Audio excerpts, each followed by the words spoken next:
doctor Devendra प्रधान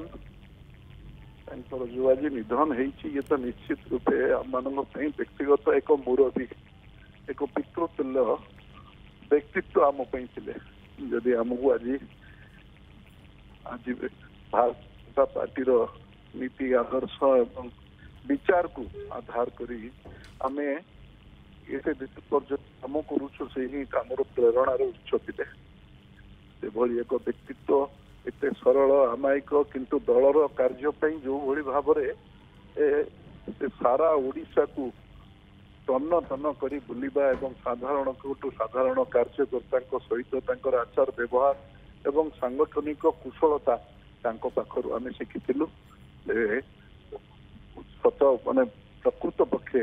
Bharatiya Janata party Bhishma Pitamah थे हम ना लगातार भाव दीर्घ दिन काम करी ओडिशार निजे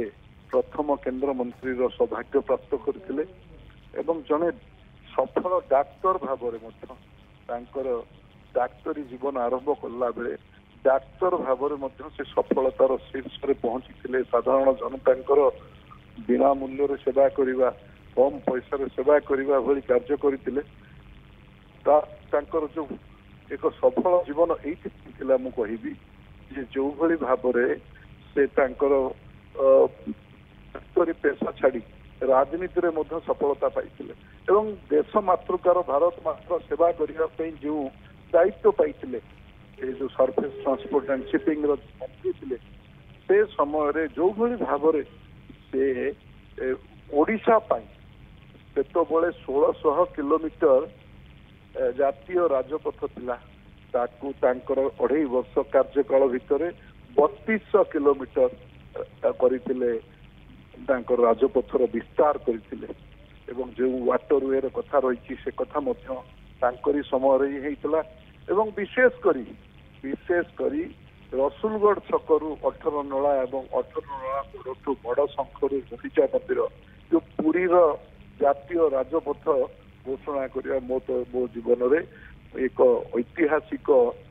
कार्य से करते सफलतार सह से ओडिशार जातीय राजपथ को जो विस्तारित कर अर्थात से जड़े भल एडमिनिस्ट्रेटर भी थे ओडिशा उत्कल जल कार्यकाल भितर संक्षेप कार्यकाल हो पारे किंतु से व्यापक मात्रा जो आज रोड इंफ्रास्ट्रक्चर तांकर विजन एवं तांकर एक्शन पे सफल होता जड़े राजनेता हिसाब से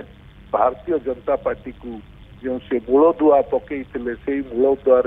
लक्ष लक्ष कार्यकर्ता काम सहित जड़े डाक्टर हिसाब से अतएव एक सफल जीवन से जीचंती विशेषकर आम मानकर जो व्यक्तिगत संपर्क डाक्टर बाबू सहित एवं परिवार निबिड़ भाव संपर्क एवं सुपुत्र 2 जन केंद्र मंत्री धर्मेंद्र प्रधान सानुपो भाव से पितांकर जत्न नहीं समस्त प्रकार करते दईबर जगन्नाथंकर डाकरा अच्छी निश्चित रूपे सी तो भगवान पाखक जाइछंती निश्चित रूपे तांकर अमर आत्मार सद्गति हो एवं एभली समय परिवार वर्ग को प्रभु जगन्नाथ शक्ति दिंतु आमे विशेषकर भारतीय जनता पार्टी जो जीवन डॉक्टर प्रधान जी थे एवं तांको जीवन आम समस्त प्रेरणा हम क्षमतार शीर्ष रही जो सरलता जो आमायिकता स्पर्श करता एवं एक नूतन राजनैतिक संस्कृति ओडिशा रे से सृष्टि करथिले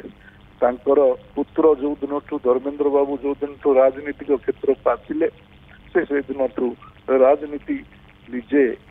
2000 मसीह धर्मेंद्र बाबू प्रथम एमएलए आसिले परठू 2004 परठू निर्वाचन राजनीति एवं समस्त प्रकार ये भितर डॉक्टर प्रधान दूरे रहिले परिवार जन को पुओ को सांसद भाव में पठेले निजे निर्वाचन ओहरी दल को एक परंपरा सृष्टि कले जो कथा यशस्वी प्रधानमंत्री मोदी जी कहते परिवार बात कथा से निजे एक आदर्श सृष्टि करछंती ओडिशा राजनीति रे ये मध्य आम पे एक समस्तन पे एक प्रेरणादायक विषय तो ताकर कहले एक सफल जीवन श्रीयुक्त समीर महांती पूर्वतन राज्य